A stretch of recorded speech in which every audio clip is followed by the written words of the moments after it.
Hey guys, so last night I went and saw a pre-screening of Expendables 3. Going into this, I had mixed feelings. Um, Mainly because, well, have enjoyed the first two immensely. I really did. I thought they were fun little films. They were what they were supposed to be: stupid but fun.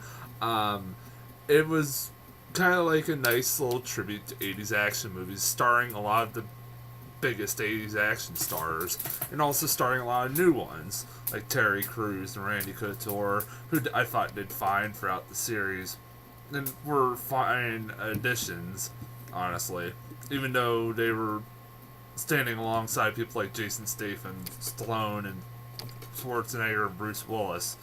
I particularly liked the second one more than I liked the first, mainly because fucking Jean Claude Van Damme was an awesome villain in that one. He played Villain, for God's sakes. He was a villain named Villain, spelled like villain is spelled.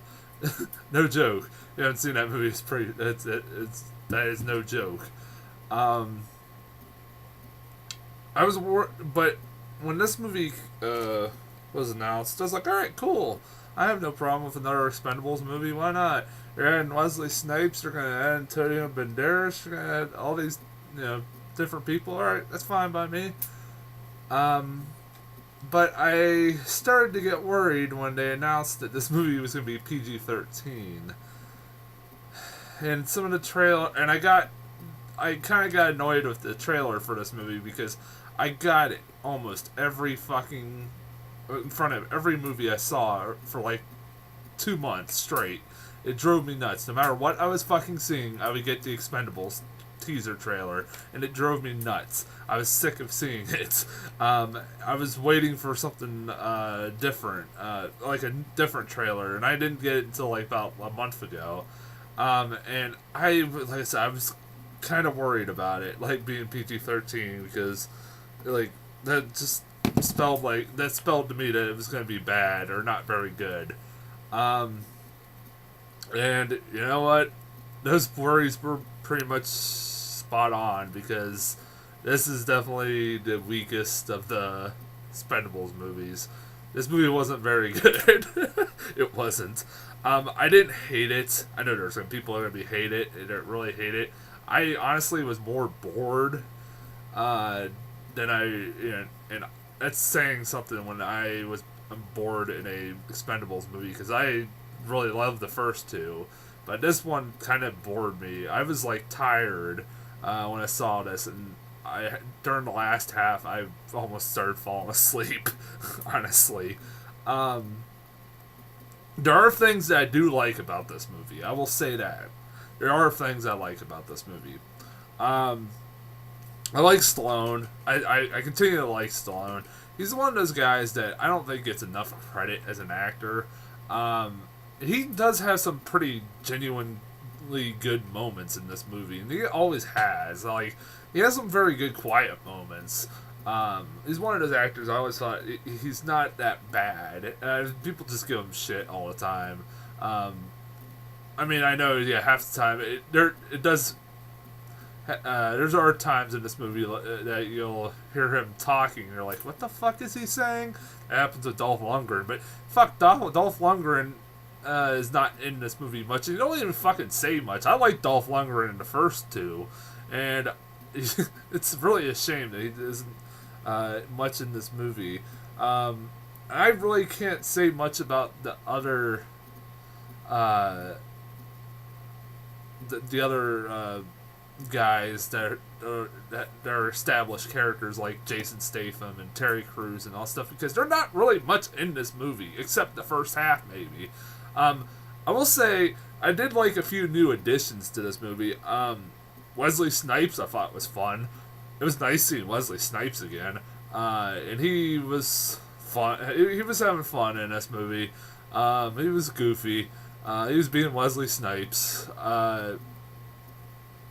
And it, there was one really horrible line. If you've probably seen this in the commercial, where at the beginning of the movie is where the Expendables are basically escaping Wesley Snipes from a prison transport, and they asked when they save Wesley Snipes. A few of the guys ask him, "Well, what were you in prison for?" He says, "Tax evasion." Ha ha ha ha ha. I know that's one of the things that people hate about these movies is that there's a lot of just winking at the camera and like them making fun of themselves. And that's if you didn't like that, you'll hate that fucking line. And then also I liked Harrison Ford in this movie. I thought he did fine. He was pretty funny. He was just being fucking Harrison Ford, really. He basically takes over Bruce Willis's role, even though he doesn't play the same character. He's basically, they explain Church is no longer around. Bruce Willis's character, they just pretty much write him off, because if you don't know, Bruce Willis he decided, I guess, he wanted more money than he was getting for this film, and basically Stallone told fuck you and fired him, so they put Harrison Ford in there instead. And I thought Harrison Ford did fine. I thought he was Harrison Ford. Even people like Kelsey Grammer that are even in this movie for a short amount of time are at least okay. I thought he did okay, even though when I think of the top action stars of the last 20 years, I don't think Kelsey Grammer, but Kelsey Grammer doesn't really. He's there to help Stallone recruit a new Expendables team, a new younger Expendables team, which I'll get into in a minute. Also, you have Antonio Banderas, who I really enjoyed. I know some people are going to be really hating him. I'm sure that he probably got on a lot of people's nerves in this movie, but I actually thought he was funny. He had some funny lines in this movie. I enjoyed him. I like Antonio Banderas, and I thought he was fine in this. Also, the other one that stood out was fucking Mel Gibson. Mel Gibson is the villain in this movie. It's honestly really fucking good. And makes me go, holy crap! You know, it makes me like get even more angry at people when they just basically angry at Hollywood mainly that they've continuously blacklisted poor Mel Gibson. I know he's said some really stupid fucking things over the years, and it's his own fault he's gotten blacklisted. But honestly, this is one of those roles where you go, this reminded me so much of why I think he's a talented actor. He can play psychotic. He can play crazy. He's a genuine good actor. I really do like him. I liked him in this movie. He was pretty good. He had some pretty good scenes with Stallone. Even though they really didn't give a good payoff with the two of them fighting at the end. There was a fight scene between Mel Gibson and Stallone that goes on for like maybe less than 2 minutes, and it was really not a good payoff for that storyline. Especially after he got that awesome fight in the second one with Jean-Claude Van Damme and Stallone. I knew it wasn't going to be as good as Jean-Claude Van Damme and Stallone fighting, but I was expecting a little bit more. I guess I should get into the negatives, because really the positives were for me that the new additions, some of the new additions were fine with me. My main issue with this movie is that, actually there's two main issues I had. One, the PG-13 rating. It's fucking distracting. The PG-13 rating is really fucking distracting. You can tell this was cut down to PG-13 really badly. This movie, when people get shot, it doesn't even look like they even, like, it looks like they just got a little flesh wound. They don't even fucking, there's no blood, there's nothing. In a year that I've seen PG-13 movies be more violent than rated R movies like Noah and what was the recent X-Men movie. They were PG-13 films that were pretty goddamn violent, and almost more violent than actually any of the R-rated films I've seen this year. This movie had the chance to do that same thing, but they didn't. There's no blood, there's nothing, and it's very distracting. And like when people get shot like with high caliber machine guns, they just look. It looks like it just grazed. It just hits them, and there's no blood. There's nothing. There's like in the first two, somebody got shot with a gun. There's just blood and guts and heads exploding and shit like that. Body parts exploding, and I was fine with that because it was kind of like a tribute to 80s action movies. And this just felt completely... It was very distracting. Every time I watched... I hated every action scene because every time they showed somebody getting shot, there was no blood, there was nothing. And it drove me fucking nuts, and it was very distracting. The only time there was a little bit of blood was the final fight scene between Mel Gibson and Stallone. That's the only time... And when Terry Crews got shot. Yeah, Terry Crews gets shot in this movie, and that's one thing. I'll get in that. God damn it, I'll get in that for a second here.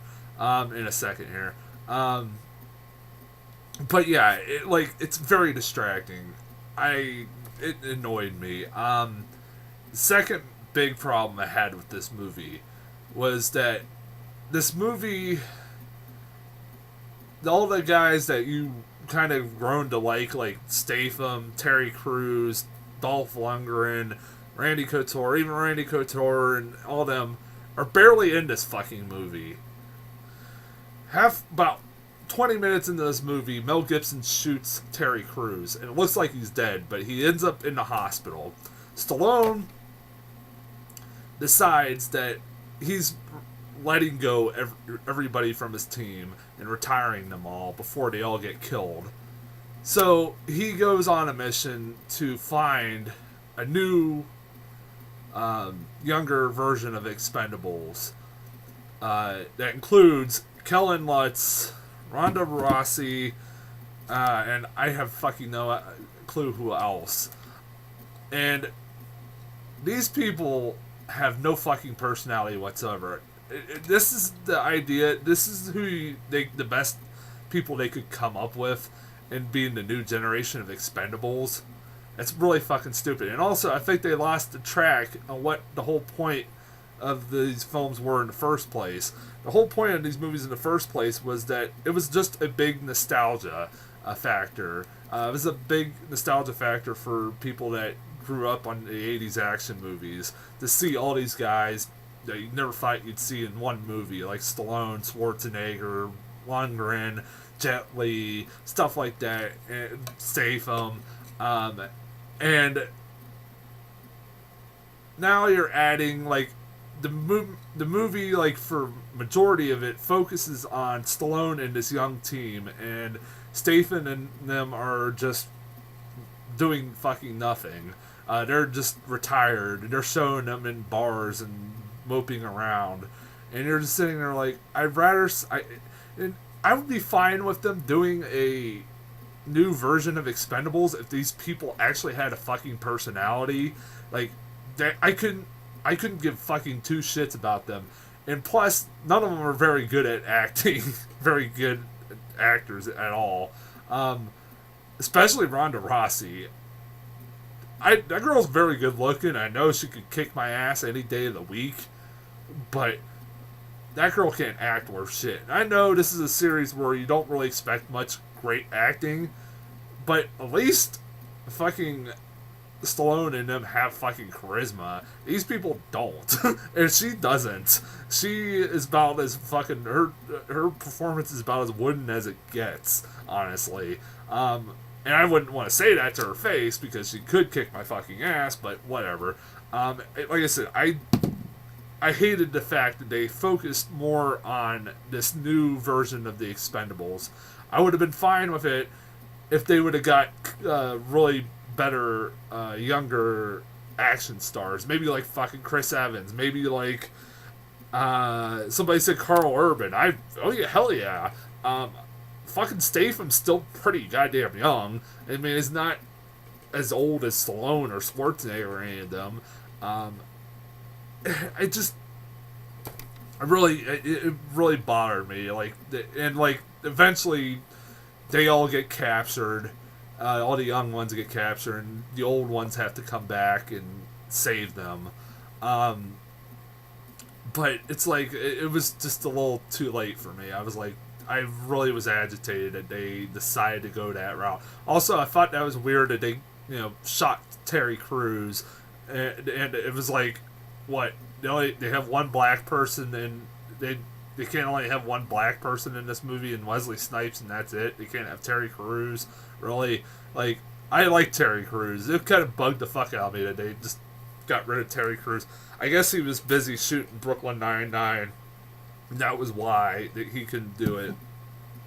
But still, and also, if you're like me, who was really distracted by the fact that Jet Li just disappeared out of the after the first half of the second one, you're gonna get distracted again.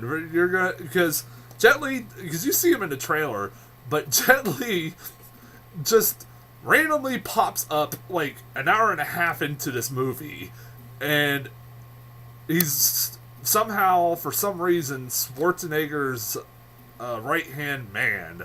I don't know why, don't know how.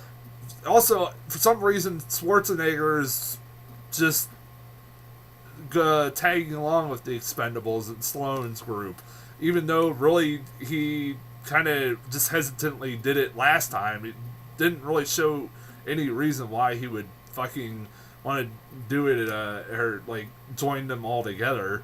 And Schwarzenegger's fucking underutilized too. My God, is he underutilized? I understood, like, the first one, he had to, do governor. He was governor still at the time, and he couldn't do the whole movie. In the second one, he had a bigger role and a lot more fun in that, like, especially in the last half. But this one, what the fuck's his excuse for not doing this one? I don't know. It bugs me. I wish he was a part of, like, he should be, him and Stallone have great chemistry together. The scenes that they are together, it's great. I enjoy the hell out of them. They really work well off one another. And like I said, I'm a Schwarzenegger guy in the first and foremost. So I mean, he's really underutilized.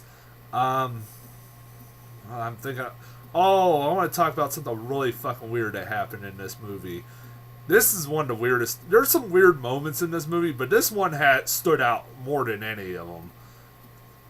There's a part in this movie where Antonio Banderas, you get introduced to his character, and he explains that he was left, his last team left him, and he doesn't explain why until like maybe last 30 minutes of the movie what happened. Stallone finally asks him what happened, why did your team leave you, and he goes on about him and his team were signed in Benghazi. Probably see where I'm going with this. And they were assigned at this this compound where him and his men were attacked, and they called for help, but no one came, and all his men died. Yeah, this movie references Benghazi. Why? I have no idea. It's like, I remember just sitting there, like, I was kind of half asleep at this point, and I was sitting there, I'm like, wait a minute. After a couple of minutes, it took a little bit for my brain to process. I was like, wait a minute. Did this movie just get all political? What the fuck? Like, I was like, oh, what the hell? Did this movie just really reference? I was like, this movie just really referenced Benghazi. That is really fucking weird. And it does. They do. Like, I don't know why. I really don't know why the hell they brought up Benghazi, but that was a weird moment in this movie. I really wholeheartedly can't recommend this movie. Seeing it in the theater, at least. Maybe when it's on TV or it's cheap to rent. That's about it. If you're like me, you like the first two, and you want to see how the trilogy ends, wait until it comes on DVD. It's not worth it. I know it's been pirated online for a couple weeks now. I refuse to do that. I was going to try to support this movie, but God, I can't wholeheartedly tell people to pay full price for this movie. It's not very good. I was really disappointed. I was wanting to like this movie, but I mean, even though there's some good things about it, like the cast, some of the cast. There are a lot of things that just were really bad about it. That just outweighed the good. I did get a couple new trailers.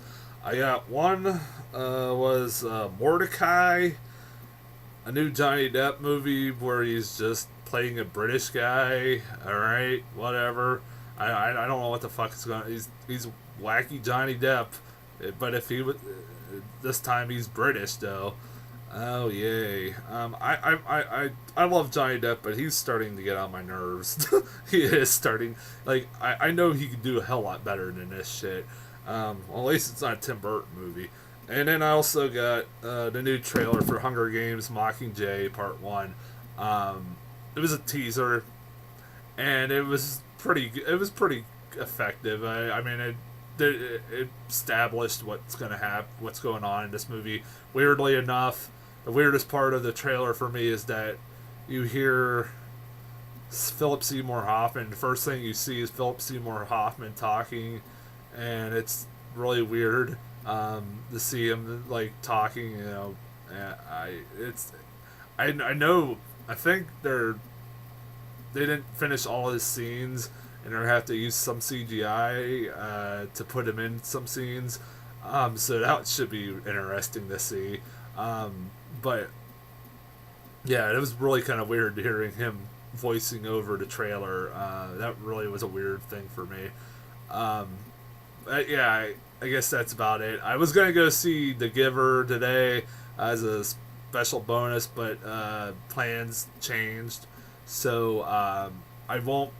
I'm gonna. If you have noticed, I didn't mention anything about Robin Williams or anything like that. I'm gonna save that for another review. I'm planning a special tribute video to Robin Williams. I'm gonna do a review of a film I haven't seen of his yet, and I'm gonna save my thoughts on Robin Williams till then. Even though I've said on my Facebook what I thought about this whole situation. And yeah, but that'll be coming sometime later this weekend. I'm gonna review. It's either right now I'm deciding Dead Poet Society or what was the other one? Good Morning Vietnam. Those are two movies of his I haven't seen. That I wanted to review a movie that he's gotten a lot of critical acclaim over the years for, and I as a tribute to him. And I will also talk about my thoughts and feelings about him and his career, and him as a comedian, him as a person, all that stuff. I have a feeling that video is going to be very long. It's going to be a very long video. Also, I was going to do a Begin Again review, but that movie left my theater now, so I won't be able to see it probably until it comes on DVD. That movie What If with Daniel Radcliffe did come to my theater, and I'm going to try to get around to seeing that sometime soon. I don't know when, but I will. Sharknado 2 is... I still got to fucking watch that damn movie. I've been trying to get around to it. I've been really busy. And also, next week is Sin City: A Dame to Kill For. So that's what is up... what my next planned reviews are. So until then, I'll see you guys later.